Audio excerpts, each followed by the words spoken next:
Good morning. Hello and welcome to my March live stream. If you can believe that it's March, but I'm so happy you're here. Thank you for watching with me this morning. Thank you for watching the broadcast after the fact if you're joining this a little bit later. My name is Natalie. I am the founder of Primary Focus. Primary Focus is the parent's guide to elementary school. This is a place where parents can get all of their questions about school answered. I share tips to help your children thrive in school. I share those education opinions from the perspective of a teacher that you might be craving to know. And I just want to help you out as you navigate the wild world of education. So you can find Primary Focus here on YouTube. You did it. This is my main home. Make sure you hit that subscribe button below. You like this live stream. Every action you take on YouTube helps tell YouTube that this is something other people might want to be watching too. Let me fix my mic here. You can also sign up for my weekly newsletter, newsletter.primaryfocus.tv. I'll put it in the chat, newsletter.primaryfocus.tv. And every Tuesday I will come to you in your inbox, letting you kind of have a slice of a teacher's opinion on things, advice and tips. Lately, I have been focusing in on two topics. The first are easy literacy comprehension questions that you can be asking your child as you read. So 2 weeks ago, I went into the concept of I talked about how you can merge mental health discussions and having those safe, good conversations with your child by reading books and having conversations about the character. And then this past week, I talked about if you have a child that is a 4-year-old now, and they're going to end up being a young 5-year-old in kindergarten, kind of walking through that decision of if they're actually ready to go to kindergarten and some of those signs that you can look at. So I'd love it if you signed up for my newsletter. And then, of course, you can find me on Instagram as well at primaryfocus_. I have a lot of fun on my Instagram. I will be honest, my following has been kind of lagging on Instagram.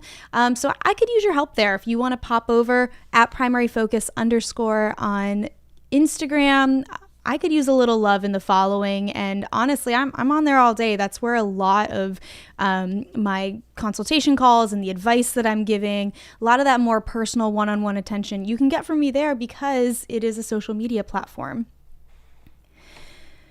So if you are watching, this is a Q&A. I prepared a few questions ahead of time, I prepared a few questions ahead of time on my Instagram, but please ask me questions live, hop in the chat box. I would love to see what you're wondering this morning and answer them while you're actually here, not face to face with me, but you're here to get an answer live, and maybe we can kind of go back and forth if I need some more details. So please use that chat box. And if I say something that resonates with you, if you want to send me a little bit of love, you can also buy me a coffee, which is a way of giving me a little bit of a tip to help support Primary Focus. So the way that we're going to work this live stream this morning, we're going to go back and forth between some rapid fire questions, a little bit of a deep dive about ways that I'm supporting parents, and then a little bit more rapid fire questions and close out. Unless, of course, you want to sneak your question into that rapid fire, things that you were wondering about me, or a longer question, I can make a little bit more time to chat. But a lot of the questions that I got this time were some kind of fun, simple, easy answers. So let me go ahead and get started. One of the questions I got this week was, what was my favorite grade to teach? I spent most of my time teaching kindergarten and first grade. I did teach other grades as well. I gotta say first grade was my favorite. Kindergarten's got a special spot in my heart, but the magic of the innocence of a first grader, but they have more independence than a kindergartner is really nice. I felt like I could have kind of better conversations with first graders. They were starting to think about the world. So I think first grade, they're number one is what I always say. Next one, favorite color. Kelly green is my favorite color. That kind of like nice, grass, that true green. When you think of green, when you think of St. Patrick's Day, that it's a satisfying color to me. I love Kelly green. I'd say my favorite metal is gold. I pretty much only wear gold jewelry, so I'll throw that in there too. Whew. Full transparency, I feel like a little bit of a hot mess this morning. I'm drinking a Diet Coke at 10 a.m., so I feel like that is testament to the fact that I feel like a hot mess this morning. So thank you for being here. I love doing my live stream, though. I wanted to make sure. Behind the scenes, my husband, who is my tech director, he is part of the reason why I have a nice mic and my camera quality is good. He's always pushing me to inch forward in those directions. We were playing around with moving the camera to a new angle this morning, and then we got to play around that when we're not about to go live. So, I was worried I was going to have to delay it. Hi, Mike. I see you in the chat. I was worried I was going to have to delay it, but we figured out, we got it right. And I will play around with where the camera is maybe at another time when I don't have people waiting to join me this morning. We love you, Mike. And happy anniversary, Mikey. Our 3rd anniversary was this past Monday. So we had a really nice dinner and evening out. Okay, 2 more rapid fire, and then we will dive in. And I see a few more people join me this morning. Hello, I'm so glad that you're here. Favorite type of vacation? So in January, when people were doing those, what's in for 2024, what's out for 2024, I made a reel, and one of the things that I said was a beach vacation, and what was out was a cold weather vacation.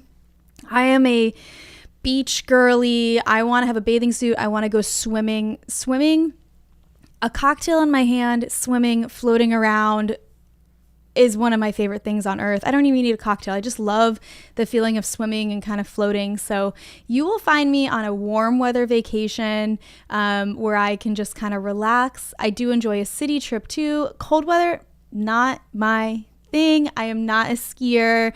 If you want me to go, I will go, but it is not something I'm going to naturally plan for myself. Okay. Let's see. Did I put more? I'm just checking my rapid fire questions. Yes. So that was the beginning of my rapid fire for the beginning of this live stream. I want to dive in a little bit more with you this morning. And let me see. My phone is dinging. Let me put myself on Do Not Disturb. I told you I'm a hot mess this morning, but I'm here. I made it. We don't always have to be the most put together to show up for the things we're passionate about. Okay. So I wanted to talk about a consult call with you. One of the newer services that I'm offering with Primary Focus of ways you can work one-on-one with me is a consult call. I have found that very often I receive emails or DMs from parents that care so much and are concerned about a problem, and they're trying to find the answer, but a lot of what they're getting is just people's opinions, or just kind of searching online, finding a blog that's like, well, do what's right for your family. Well, it's hard to know what's right with your family if you don't have the opinion of, somebody who's lived it, worked in those experiences, understands the angles that you need to look at. Something that I've discovered myself is the frustration of needing to understand something but not even being sure what question you should ask. And I think a lot of families feel that way with issues that pop up in school. So I've started doing consult calls and taking the time, instead of just, going back and forth on Instagram or giving, a vague answer, like, let's get on a meeting together. Let's talk, whether it's the phone or we're getting on like a Google Hangout. And let's actually take 30 minutes. I can take longer if you need, but usually a lot of these, we just need a 30-minute call to hash into what's going on. So a call that's been coming up quite a bit this week, I think it's on a lot of people's mind, is this concept of a young 5-year-old or an old 5-year-old in terms of, is my child ready to go to kindergarten? So when you enter kindergarten, as I'm sure you kind of know, every state has cutoff dates saying this is the youngest that you can be to enroll. And for the most part, in most states, that is 5 years old. And a lot of those are, you had to have turned 5 by, a date in July, a date in August. So you get kids that literally just turned 5. Where I worked in North Carolina, the cutoff was the first day of school. So we would get a couple of kids every year that the first day of school was their 5th birthday, which is the definition of a young 5. You're going to keep hearing me say young 5, old 5. In child development, children, especially in these young ages, change so rapidly that it is worth noting when they turned the age that they are, because the difference between a 5-year-old, a 5.5-year-old, and a child that's getting ready to turn 6 is enormous, from the things that they're interested in to the way that they interact with other people, their attention span. It's big, because a new 5 is essentially still a 4-year-old, and an old 5 is essentially a 6-year-old. And if you think about the difference between a 4-year-old and a 6-year-old, my goodness, it is night and day between when you think about those things. So a lot of parents, if they have a child that's born late summer, early fall, they are stuck with the decision of, should I send my child to kindergarten and they will always be the youngest in their grade level? Or should I delay them a year and they'll always be the oldest in their grade level? Now, honestly, there's often a financial and logistical component here too, because you are potentially talking about paying for another year of daycare, dealing with another year of logistics of all of the concerns of daycare. It is a relief to get your child into public school and onto a much more structured schedule, even though you'll have summer break and stuff. I hear when I taught kindergarten, I felt and saw a lot of relief from parents of like, oh my gosh, okay, we are saving a mortgage payment every month on daycare to have our child in a place. Please take them. Tell me what you need. So I understand that. But, let's say you are in a position where, if you need to keep them out of kindergarten for one more year, this is going to work.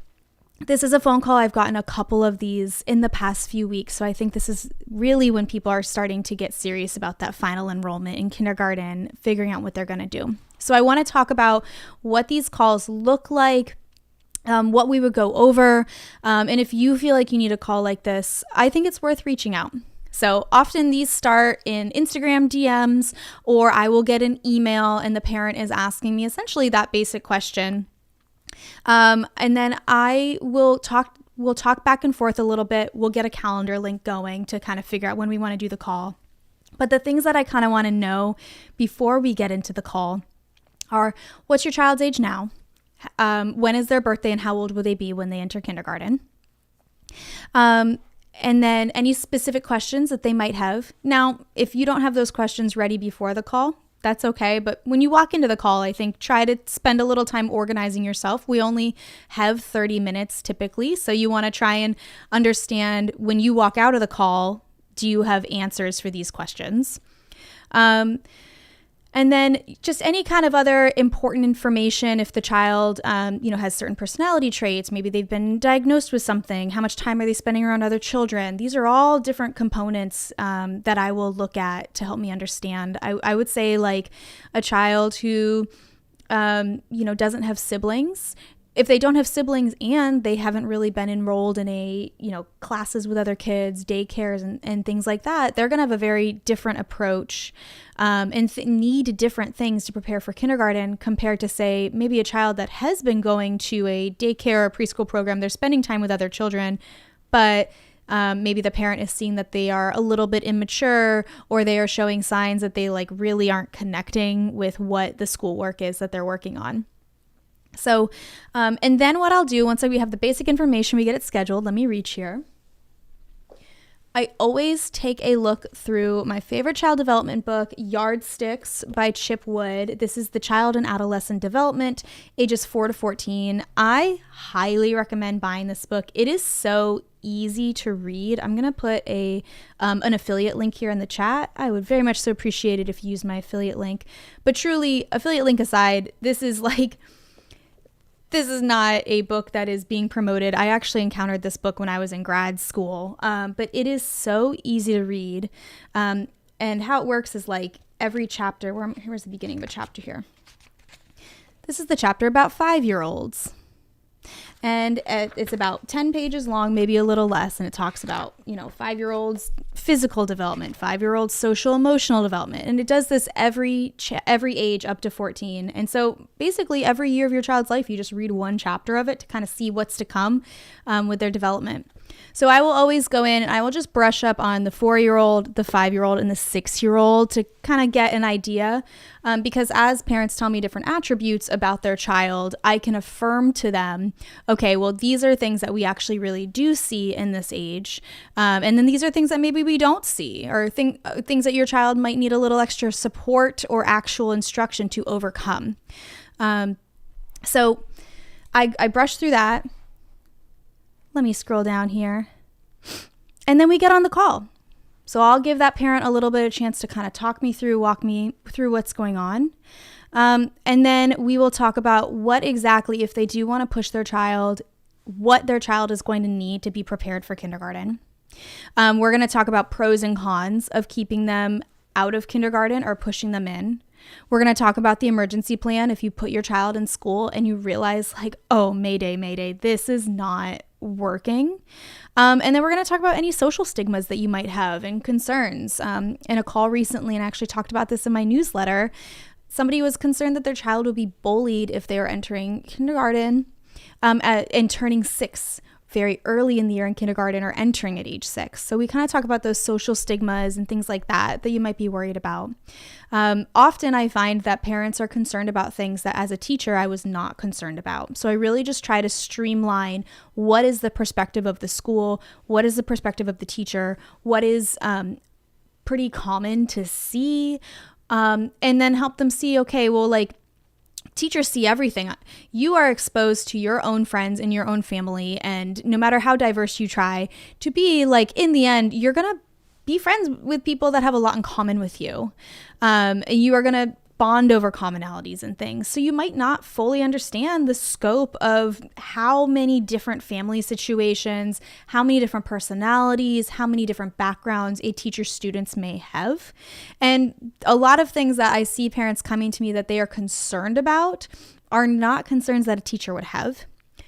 So I love doing these calls. If this is kind of piquing your interest, if you are curious, please reach out to me. This is just an example of a call I've been getting quite a bit recently. But any kind of issue that you're having in school, any concern, anything that like is really keeping you up at night, you feel like you're not getting a satisfying answer to, talk to a teacher. Email me. I'm putting my email in the chat, hello@primaryfocus.tv. You can email me there. If you're more comfortable getting it started on Instagram @primaryfocus_. Let's get started on this conversation because I would love to help you out. And I think really you'll walk away from it feeling a little bit more confident. Am I going to tell you the answer, yes, you should enroll your child, or no? No, I'm not going to do that. But I am going to give you all of the information that I hope you're leaning one way or another by the end of the call. I see we've had some more people join us. Hello, good morning. If you have questions, please pop them into the chat. I would love to answer your questions this morning. We just talked about a consult call for teachers. We did a little bit of rapid fire questions. Let me take a sip of my soda here.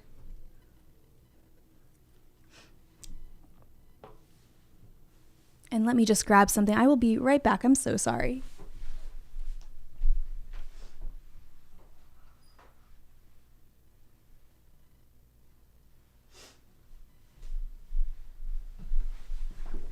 Okay. I know you do not want to see me blow my nose on camera, so that's why I stepped off in all transparency. So, okay, I wanted to talk as well. A lot of schools this time of year are getting into parent-teacher conferences. A lot of them will do a mid-year conference, just kind of touching up for the end of the year, get those goals going. Something that I've created that is a really nice resource is a parent-teacher conference checklist. I'm going to drop the link in the chat here. The parent-teacher conference checklist is so easy. There are 5 items. Oh my goodness. There are 5 items on it. And basically, when you go to the parent-teacher conference, you can take notes on this sheet, but you just, as you hear the answers to these questions, check it off. And so it's got things like, I can't think of my own resource right now. It has things like, what should my child be able to do by the end of the year on it? You should listen to that. Hopefully you will get that answer naturally during the call or during your conference. But if you don't hear that by the end, it is a reminder like, hey, I should ask this because I'm not feeling clear on this. So I love this checklist because it's very easy to use. There's space for you to take notes. Hopefully you will hear the answers to these things organically. But if you got off track for some reason or you got hyper-focused on a single issue, this will kind of help you recenter and get back to like, okay, these are the things as a parent that I need to hear in a conference. Super easy. You print it off, or you could take a screenshot on your phone and be kind of marking it up. I love to do that. So make sure that you download that. It is a huge, huge help. And it is based off of my experience as a teacher and how I structured my conferences and how other teachers structure their conferences as well. If you have any questions this morning, make sure you ask in the chat. You can also just drop in and say hi. I see there's quite a few people here this morning, so don't be afraid. Send me some hearts, send me a little 100, send me a little love. I'm just so happy that you're watching with me live. It means a lot to me. I wanted to jump in on another service that I've started doing with Primary Focus to work with parents one-on-one, and these are custom learning plans. I found that when I was teaching, I spent a lot of time working one-on-one with parents, creating these custom learning plans as their teacher. But I know that I spent a lot more time doing this when I was teaching than other teachers have to do. I feel like I see some love coming in. Thank you. I just always loved working directly with parents, so it really felt like a natural thing to try and give them strategies to teach their children at home. So it's born from the inspiration from when I was teaching, but also just an understanding as I talk to more and more parents, tutoring. Not everyone can afford tutoring. Even if you can't afford tutoring, often it's extremely inconvenient. Like maybe you are having to arrange for other childcare while your child stays after school. You might have to pick your child up and drive them somewhere and drop them off. It's just difficult. And in addition, it can be difficult to find a tutor that will serve you for exactly what you need. So I found that a lot of parents, they do have the time, they do have the energy to be working with their child at home, but they're not really sure what to do, or the current strategies they're doing are not effective. A lot of us are just going off of memory of our own schooling. And I'm going to tell you what, school has changed a lot from when we were kids. It is very, very different now. So what a custom learning plan is a it is a plan where you get all of the information about how to help your child with a specific skill. And then you can implement it every night. Usually plans are about a 10 to 15 minute commitment a couple times a week. So let me kind of walk you through one right now. I've been working with a family. Their child is having some issues with spelling. And so essentially they're in a setup where just about every Friday the child is having a spelling test, and just about every Friday the child is failing this spelling test and just not doing well with it at all. The family does not have like a very strong study plan going on because the child is resistant to it and they've failed it so many times that, it's just sort of rubbing salt in the wound to be studying every week. So it's just gotten to a point where really there's no productivity. The child will do other homework. It's just that like when it's time to actually start doing the spelling words, the tears come out. And so they came to me. And we've been working together. So it starts with a meeting. I will ask you to collect a little bit of data, some work samples, testing, things like that. I was able to get copies of the child's most recent spelling tests, some other test scores too, just so I could understand how they're actually doing in other components of literacy and writing. I found out the name of the curriculum, and so I was able to actually figure out what was also coming up next. And this is something, the curriculum that this child is using, they have a lot of their resources online, so it was easy for me to find out. But in some cases, I might actually ask you to ask the teacher, hey, like, we're struggling with spelling here. Can you give me like kind of a long game of the spelling words? A lot of the times teachers can kind of do that because they are working on like a set curriculum in that case. So what I did, this child is in second grade, their attention span is low, spelling is frustrating with them. So we said, we're doing 10 to 15 minute sessions 3 times a week. Okay. And I think the parents are doing it, usually Monday they get the words. So they'll do the first session Monday or Tuesday, and then they will, go 2 other times, usually like Wednesday, Thursday. Pardon me. I've broken it down where the parent has some games, some sort of spelling drills, and then practice tests that they do. And the child is getting to interact and have fun and a completely different experience with the spelling. And so, for example, this family, they own magnetic letters and they own Play-Doh. So on Monday or Tuesday, that first session, what the child does is they are exploring the spelling list, because when you're given a spelling list, more often than not, the words have something in common. Like, for example, they might all be words with a silent GH sound in them. They might all be words that end in AY, like play, stay, day, things like that.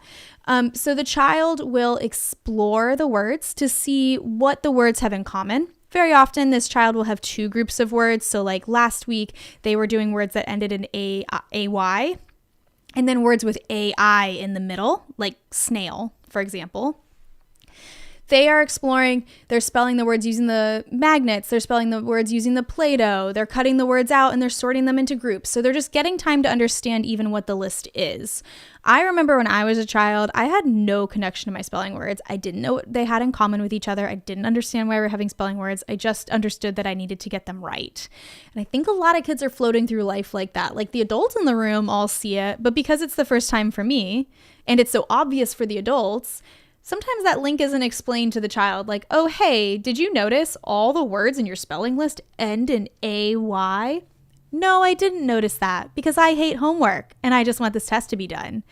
So we're kind of connecting the dots for the child and just helping them feel more connected with what they're actually learning and what they're doing. So that's kind of a rundown of that plan. The plans for most families, they last a few weeks, maybe a month, just enough to give you that boost to kind of understand. And then at the end of the plan, we'll hop on one more call. We'll kind of go over where the child is now, close out the plan. If the family wants to do another plan to keep going or a revision, we can do that as well. So if this sounds like something you need, please email me hello@primaryfocus.tv. I'd already put my email in the chat. You can also ask me about it on Instagram. I love making these learning plans. I find them to be very empowering for the student and for the parents as well, because I know homework time is just so stressful. And I know that these repeated quizzes, the monthly sight word test, all those things can just be so frustrating. And I think this really gets everybody to stop in their tracks and change the game and change the approach. Okay. So a couple more rapid fire questions and then we will close out. Somebody asked me if I have any hobbies. This is something I'm getting more into, actually. I've just kind of picked up cross stitch. I find it very relaxing. I realize that I end up sitting on a lot of Zoom calls and things. I really hate Zoom calls, despite being somebody who a lot of their business is sitting in front of a camera.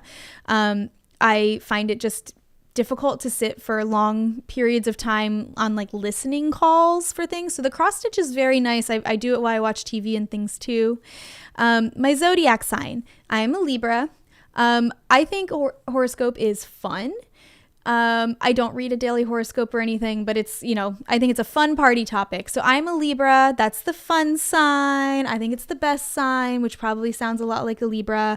Only sign that isn't an animal. We are the scales, which means we just like to keep it nice and balanced. Next question. Do I prefer public or private school for kids? I know this is kind of a polarizing question. I'm a product of both public and private school. We're talking elementary all the way through my master's degree. I flip-flopped between public and private institutions. I think it just depends on your family. The one thing that I will say, I know that private school can sometimes feel like the more exclusive, bougie one. Private schools, I think you you don't have as much freedom as you would think. Like if your child needs special services for something, you're not guaranteed that in private school, whereas in public school you are. So when it comes to like accommodations and options and things like that, public school can be really nice. But private school, you know, you can also understand oftentimes you're getting a much smaller class size. And if you are worried about maybe the environment that your child is going into, like sometimes there's more control in a private school as well. So I think honestly, it just depends. It's not a very great answer, but okay. Somebody asked me cats or dogs. Cats all day long. Love my cats. I have 2 cats. I've only ever had cats and a fish as a pet. So yeah, cats. Somebody asked me, what's your opinion on bilingual schools? Bilingual schools, they're something that I would actually like to do a deep dive in. If that's something that you would want to hear about, please let me know. Bilingual schools are really cool. A little boy that's very special in my life, my friend's child, is in a Chinese immersion program right now. Oh my gosh, I love talking to him. I love talking to his parents.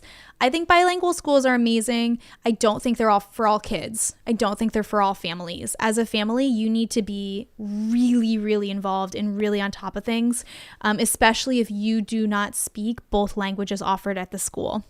So I think bilingual schools are great if you are going to like really be committing and ready to go the extra mile with the other language. Okay, and then my last question, what is your hometown? I grew up in the military family, so I consider my hometowns to be Virginia Beach, Virginia, and San Diego, California. I also flip-flopped between those 2 places growing up, lived a few other places, but most of my childhood was in Virginia Beach, Virginia, and then I was born in San Diego and I finished high school in San Diego, and then went to college in LA. So yeah, those are my hometowns. Unfortunately, I don't really go back to either of those places. My parents don't live in either of those places anymore. And I miss them and I try to get back to them, but I mean, you know how it is because you've got, you know, my family goes on family vacation in other places. And when I go home for the holidays, I go home not to those places. So I really have to make some effort to get back to Virginia Beach and to San Diego. Okay, so just closing out here today, thank you so much for joining me this morning. Send a little heart, a little 100, a little party in the chat with me. I'll send you guys a little party sign.